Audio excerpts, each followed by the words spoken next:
प्रधानमंत्री जी का उत्तर प्रदेश आगमन है। आज स्वागत करता हूं।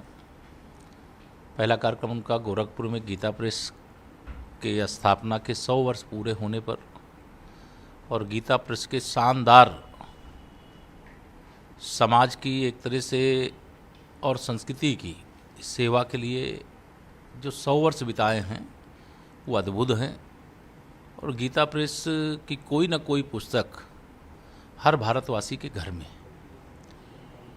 और उन्हें गांधी शांति पुरस्कार का सम्मान भी देने का काम माननीय प्रधानमंत्री श्री नरेंद्र मोदी जी की अगुवाई में हुआ है।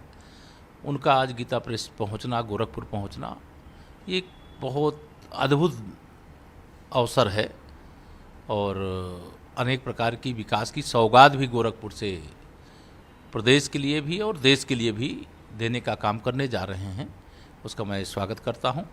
और दूसरा कार्यक्रम उनके अपने संसदीय क्षेत्र वाराणसी में है, काशी में है, बाबा विश्वनाथ की नगरी में है, सावन के महीने में है।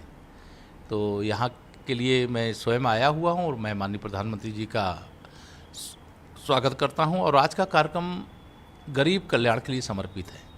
प्रधानमंत्री आवास योजना, ग्रामीण आयुष्मान भारत योजना, जिसमें गरीबों को 5 लाख रुपए तक का इलाज करा पाने की सुविधा, और तीसरा पीएम स्वनिधि योजना का कार्यक्रम है। ये तीनों कार्यक्रम, जो गरीब है इस कार्यक्रम का और इस अभी योजना का क्या महत्व है वही समझ सकता है। जो चांदी का चम्मच लेकर के पैदा हुए हैं उनको समझ में नहीं आएगा। इसलिए आज ये गरीब कल्याण के लिए समर्पित कार्यक्रम बहुत ही बड़ा संदेश है। तीसरा, आज एक टिफ़िन बैठक भी माननीय प्रधानमंत्री जी के साथ काशी के जो पार्टी के कार्यकर्ता हैं उनके साथ होनी है।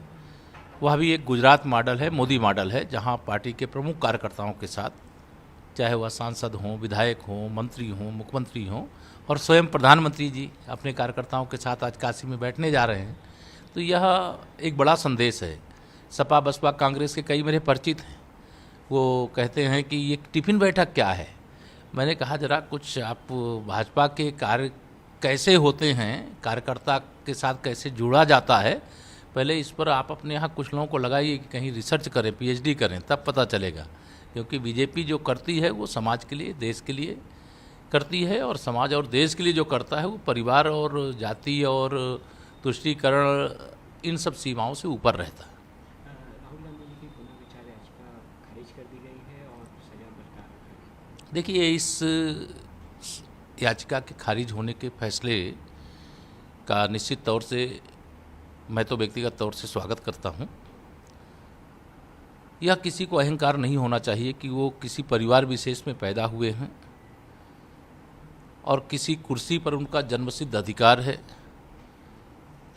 और इसलिए वो किसी भी व्यक्ति को अपशब्दों का प्रयोग कर सकते हैं जो किसी भी दृष्टि से संसदीय मर्यादा के विरुद्ध होता है, किसी के मान सम्मान के विरुद्ध होता है।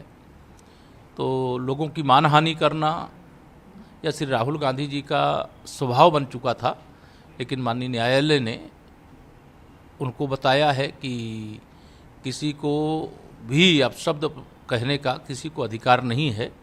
राजनीति करना है तो हर व्यक्ति को, राजनीति करने वाले को, शब्दों की मर्यादा का ध्यान रहना चाहिए। जो काम श्री राहुल गांधी जी कर रहे हैं वही काम आजकल श्री अरविंद केजरीवाल जी कर रहे हैं, वही काम उत्तर प्रदेश में आजकल श्री अखिलेश यादव जी ने भी शुरू कर दिया है। तो भाषा की मर्यादा का ध्यान रखें। अहंकार होगा उनको, लेकिन अहंकार जनता अगर किसी को आता है तो जनता जनार्दन का रूप होती है, और जनता जनार्दन अहंकार को समाप्त करना भी जानती है। यूसीसी को लेकर आज मदरसे में और हर जगहों पे अपील करने को कहा गया, लेकिन पर्सनल लॉ बोर्ड नहीं, ये सब इन सब इस प्रकार की जो कोशिशें हो रही हैं, इनके पीछे भाजपा विरोधी राजनीतिक दलों का हाथ होता है। यूसीसी किसी के विरोध में नहीं है, भारतीय जनता पार्टी का ये वैचारिक मुद्दा है। और जो लोग आज यूसीसी का विरोध कर रहे हैं और श्री राम जन्मभूमि पर मंदिर निर्माण का समर्थन नहीं कर रहे थे, वो धारा 370 हटाने का भी समर्थन नहीं कर रहे थे, वो ट्रिपल तलाक पर रोक लगाने के कानून का भी समर्थन नहीं कर रहे थे, जो भी अच्छा काम होगा उसका विरोध करना जिनकी मानसिकता है उसकी कोई दवाई नहीं है। उनसे बस यही कहूँगा कि यूसीसी के मतलब को समझें और जो भारत लॉ कमीशन है उसको अपने सुझाव दें।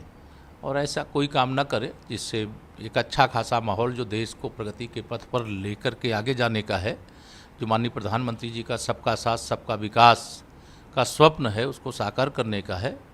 और प्रधानमंत्री जी का गरीब गरीब एक समान, हिंदू हो या मुसलमान, तो इस रास्ते पर उन्होंने अपने कदम बढ़ाए हैं, वो ऐतिहासिक है।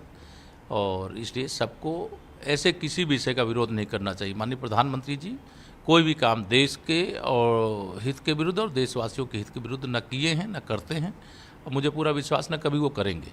देश के हित में जो काम है वो करेंगे, उससे न डरेंगे।